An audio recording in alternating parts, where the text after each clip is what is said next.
Jim Kwik is the big expert on memory and memorization. It's Kwik. That's really his name. And he's very quick too, right? So that's good to remember. Of course, that's why I remember it. But Jim Kwik, he is an expert in remembering many people's names. He actually can remember everybody he's met. He probably, if he saw me right now, I would not be surprised at all if he would tell me, "Oh, you're so and so and you do this," you know. So he would go in his speaking engagements to rooms of hundreds of people, and he would have everybody go around, and he would just go row by row and go, say your name, okay, blah, blah, blah. And he would go around the whole room, and then he would be done. And then he would be like, okay, Jim, Tanya, Peter, blah, blah. He would do it. It's amazing. But he's intentional about it. He has a system about it. And what he taught me, and some other things that I've learned, is that you've got to have associations to remember something. So you've got to be intentional about wanting to remember it.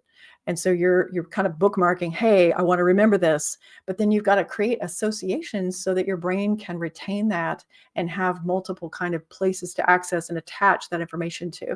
So the way to do that, this is what I've always been taught, that there are 4 things that are very important to help you create associations. So if you can make something vivid, surprising, funny, or sexy, that will help you remember it. And sometimes you could do a combination of those.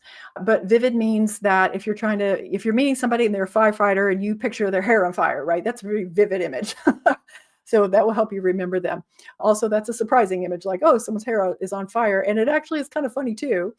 Being sexy is probably not the best strategy in networking, although it could be. Depends on what you do and what kind of circles you're in. But to remember something, you want to try to build an association in your head of imagining something like that, getting a picture in your head of like the guy's hair on fire.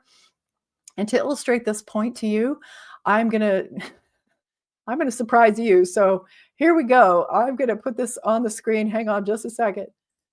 Blah!